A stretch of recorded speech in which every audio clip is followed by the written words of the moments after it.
अस्सलामुअलैकुम। Ask me physics channel में आपको खुशामदीद कहता हूँ। आज हमारा topic chapter number 2 class 9 physics में सेकंड इक्वेशन ऑफ मोशन है। इससे पहले हमने फर्स्ट इक्वेशन ऑफ मोशन को प्रूफ किया था। V F equal to V I plus A T, जिसमें अगर आप देख सकते हैं ये फाइनल वेलोसिटी बराबर होती है initial velocity plus acceleration into time. अगर आप इसको देखें तो एक्सेलरेशन इनटू टाइम से जो डायमेंशंस आते हैं वो भी वेलोसिटी के आते हैं, इसीलिए इसी वेलोसिटी के साथ ऐड होकर आपको दूसरी वेलोसिटी देती है। ये याद रखनी चाहिए कि इसमें जितने भी टर्म्स आपको नज़र आ रहे हैं 3 टर्म, इन सब की यूनिट सेम होती है। ये हम पहले भी डिस्कस कर चुके हैं, क्योंकि अगर इनकी यूनिट सेम ना होते तो फिर ये इसको प्लस में लिखना फजूल था, क्योंकि फ़िज़िक्स में दो क्वांटिटी तभी ऐड या सब्ट्रैक्ट हो सकती है जब जिसके डायमेंशन जो है वो सेम हो। अभी जो सेकंड इक्वेशन ऑफ मोशन है ये है S is equal to V I T plus 1 divided by 2 into A T square. ये हमारे पास सेकंड इक्वेशन ऑफ मोशन है और इसको डिस्टेंस वेलोसिटी इक्वेशन भी कहते हैं। ठीक है, इसका दूसरा नाम जो है वो है distance velocity equation.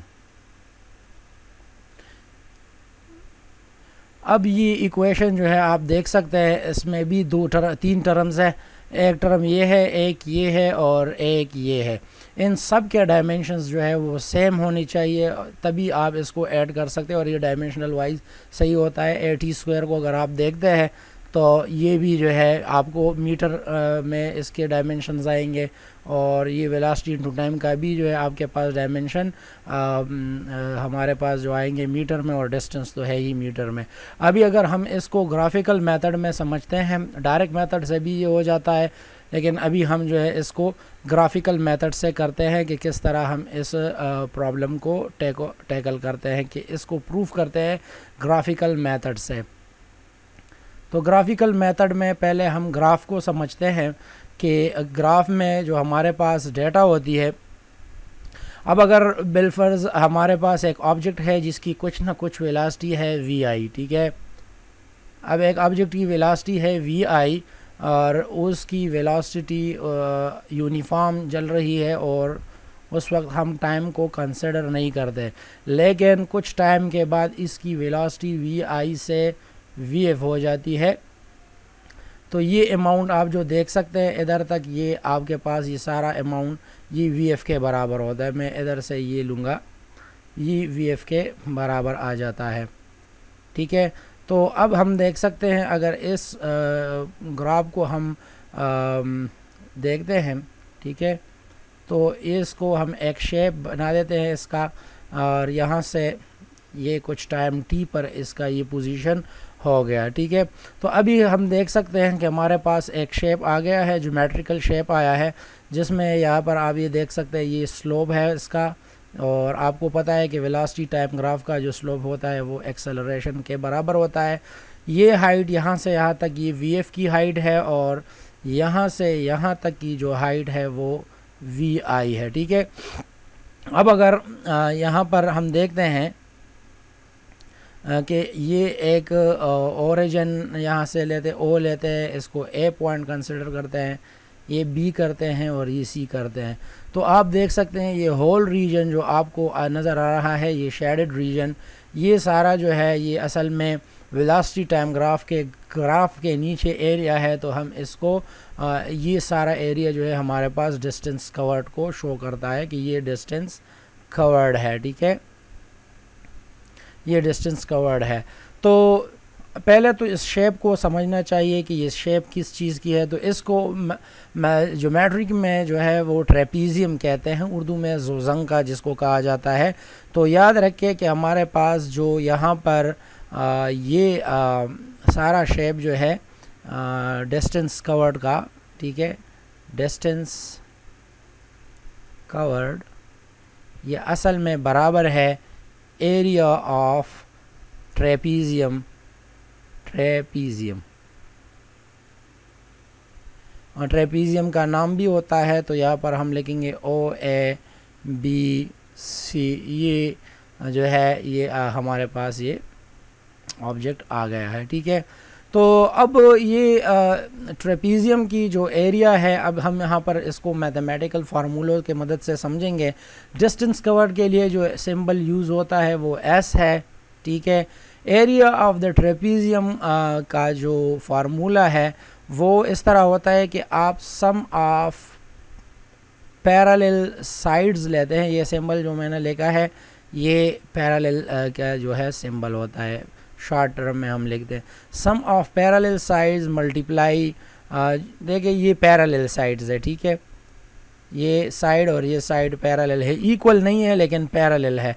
Parallel mean कि ये एक दूसरे को कभी क्रॉस नहीं करेंगे। तो ये दोनों सम, इन दोनों का सम लेकर फिर ये वाला जो है हम इसको हाइट या लेंथ जो भी आप लेते हैं तो इसको लेते हैं sum of parallel side into that length. तो यहाँ पर हम लेंथ लेंगे। ठीक है, कि इसकी लेंथ क्या है, और फिर इसको आप 2 पर जब डिवाइड करते हैं तो आपके पास फार्मूला कंप्लीट हो जाता है। तो अब यहाँ पर हम एस को लेते हैं, तो एस जो है वो तो हमारा टोटल डिस्टेंस कवर है, और यहाँ पर ये आपको नज़र भी आ रहा है कि ये एस हमें यहाँ पर चाहिए भी। सम ऑफ पैरेलल साइड यानी 2 साइड्स को आपने ऐड करने हैं, फिर उसमें एक लेंथ को मल्टीप्लाई करने है, फिर आपने उसको 2 से डिवाइड करना है। अच्छा, सम ऑफ पैरेलल साइड में ओ ए आपके पास है। ठीक है, ओ ए डिस्टेंस है प्लस सी बी डिस्टेंस है, या बी सी या सी बी डिस्टेंस है, और लेंथ हमारे पास यहाँ पर वो टी है। ठीक है, सॉरी ओ सी है। हम ये सिंबल, ये कॉर्नर वाले सिंबल देंगे ओ सी।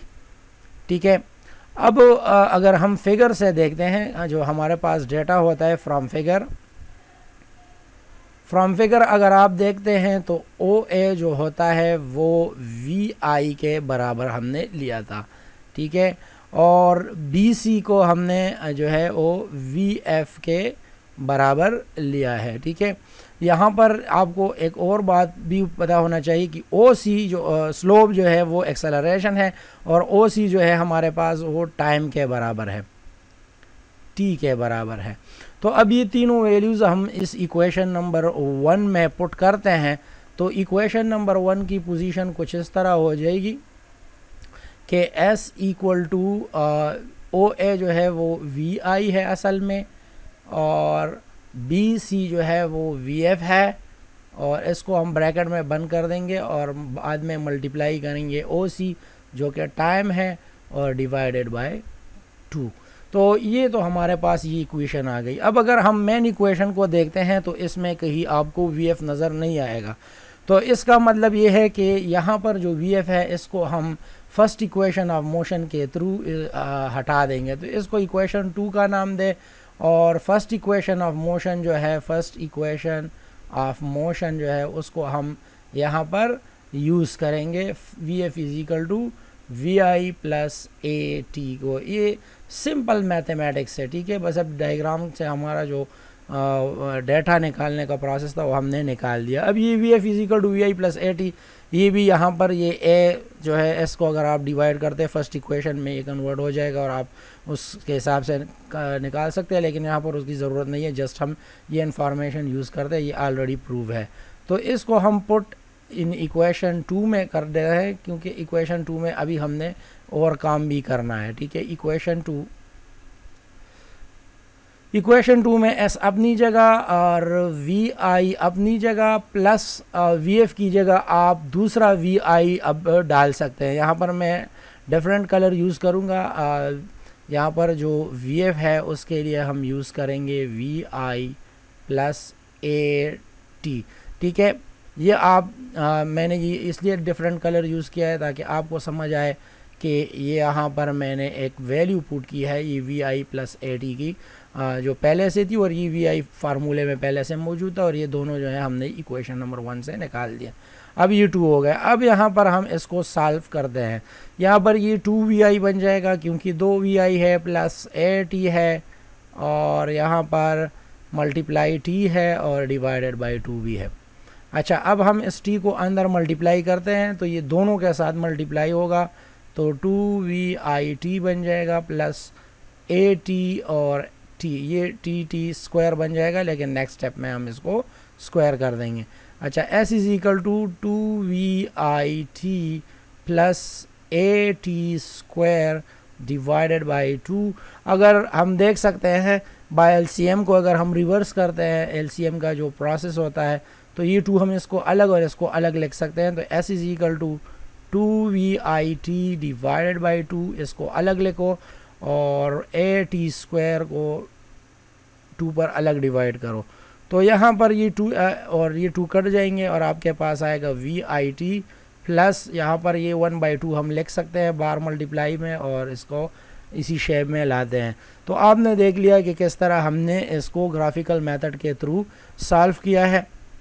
और ये जो है ये सेकंड इक्वेशन ऑफ मोशन है, जिसको डिस्टेंस वेलोसिटी इक्वेशन भी कहते हैं, क्योंकि वेलोसिटी और डिस्टेंस भी जो है ना इसमें हम जो है उससे डिस्टेंस निकाल सकते हैं। इसमें जो फिज़िकल क्वांटिटीज़ यूज़ हुए हैं, डिस्टेंस हुआ है, वेलोसिटी और टाइम और एक्सेलरेशन। इन 4 में से अगर एक ना मालूम हो और 3 दिए गए हों, तो आप न्यूमेरिकल के थ्रू आप इसको इस इक्वेशन को यूज़ करके आप प्रॉब्लम को सॉल्व कर सकते हैं। अब यहाँ पर हम इसी इक्वेशन को यानी इसी इक्वेशन को प्रूफ करेंगे डायरेक्ट मेथड पर इसी डायग्राम से, और यहाँ पर अपना कुछ इन्फॉर्मेशन जो है ना वो यूज़ करेंगे, और ग्राफिकल मेथड से थोड़ा सा हट कर जो है हम इसको डायरेक्ट भी सॉल्व कर सकते हैं। अब अगर यहाँ पर देखा जाए, ये अगर आप देखते हैं कि यहाँ पर बिलफर्ज एक बॉडी जो है वो डिस्टेंस कवर करता है विद रिस्पेक्ट टू टाइम। अगर टोटल डिस्टेंस को आप लेते हैं कि टोटल डिस्टेंस जो कवर हुआ है इधर, ठीक है। अब अगर हम यहाँ देखते हैं कि एक बॉडी ने जो है उसकी कुछ इनिशियल वेलोसिटी थी, कुछ फाइनल वेलोसिटी थी। अगर इन दोनों को आप ऐड करते हैं तो आपके पास जो है एवरेज वेलोसिटी आती है, ठीक है।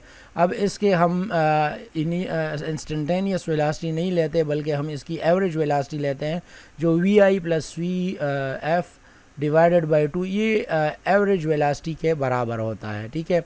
और हम जानते हैं कि एवरेज वेलोसिटी जो होती है वो टोटल डिस्टेंस कवर्ड होता है, ठीक है। टोटल डिस्टेंस होता है और डिवाइडेड बाय टोटल टाइम होता है। उसमें ज़्यादा डिटेल की तरफ हम नहीं जाते, बस सिर्फ यही तरीका होता है कि आप एवरेज वेलोसिटी को टोटल डिस्टेंस और टोटल टाइम लेते हैं। अच्छा, अब हम यहाँ पर एवरेज वेलोसिटी की जो वैल्यू है VF प्लस VI या VI plus VF divided by 2, ये कोई मसला नहीं देगा आपको। ये हो गया हमारे पास डिस्टेंस, और यहाँ पर ये हो गया टाइम। टोटल डिस्टेंस के लिए हमने S को यूज़ किया, टोटल टाइम के लिए T हमने यूज़ किया। अब अगर हम यहाँ पर देखते हैं तो इस T को उस साइड पर मल्टीप्लाई करते हैं, S को अकेले छोड़ना है तो multiply both sides by T। तो आपके पास इस तरह का ये equation VF plus VI divided by 2 into T आ जाएगा, और इस साइड पर S divided by T into T। ये T मल्टीप्लाई हुआ है, ठीक है, दोनों साइड पर। तो आपके पास जो आ गया है S is equal to VF plus VI divided by 2 into time, ठीक है। अब अगर इक्वेशन को ओरिजिनल फॉर्म में देखा जाए तो इसमें VF नहीं है, तो फर्स्ट इक्वेशन ऑफ मोशन से आप जो है ये VF की वैल्यू लिख सकते हैं। तो हम VF की जगह यहाँ पर लिखेंगे, VF की जगह हम लिखेंगे VI प्लस AT, और बाकी जो इक्वेशन के अपने वैल्यूज़ है, ठीक है, प्लस VI, ठीक है, डिवाइडेड बाय 2। ये आपके पास ये वैल्यू जो है VF की वैल्यू आ गई है VF से, और यहाँ पर S। अच्छा, अब हम S को ऐसे ही छोड़ देते हैं, और VI और VI जब ऐड होते हैं तो 2VI और प्लस AT अपने जगह और 2 इधर पर, ठीक है। अब यहाँ पर अगर देखते हैं, सॉरी, यहाँ पर T मल्टीप्लिकेशन में भी है, इसको याद रखना चाहिए। अब ये T अंदर मल्टीप्लाई होगा तो 2VIT plus AT² divided by 2 into equal to S। अब इस 2 को अगर आप अलग अलग लिखते हैं जैसे कि हमने पिछले इक्वेशन में किया, तो बिल्कुल सिंपली हम इसको लिख सकते हैं S इज इक्वल टू, तो यहाँ पर 2VIT जो है वो VIT बन जाएगा, 2 के साथ कट जाएगा, और प्लस AT² डिवाइडेड बाई 2 भी आ जाएगा। इस इक्वेशन को फाइनली अगर हम देखते हैं, ठीक है, तो S is equal to VIT plus 1/2 AT² आ गया, जो कि हमारा डायरेक्ट मेथड से इसका ये सोल्यूशन था। इसमें ग्राफ जो है ना वो इतना इन्वॉल्व नहीं था, बल्कि बिल्कुल इन्वॉल्व ही नहीं था। ये आम फार्मूलों से भी आप जो है वो प्रूफ कर सकते हैं। तो इस तरह ये हमारे पास जो है सेकंड इक्वेशन ऑफ मोशन भी प्रूफ हो गई। और अगर इसके हवाले से आपको कोई क्वेश्चन है तो कमेंट बॉक्स में पूछ सकते हैं। अभी तक के लिए इतना ही। वीडियो को लाइक करें, चैनल को सब्सक्राइब करें, अपने दोस्तों के साथ शेयर करें। अल्लाह हाफिज़।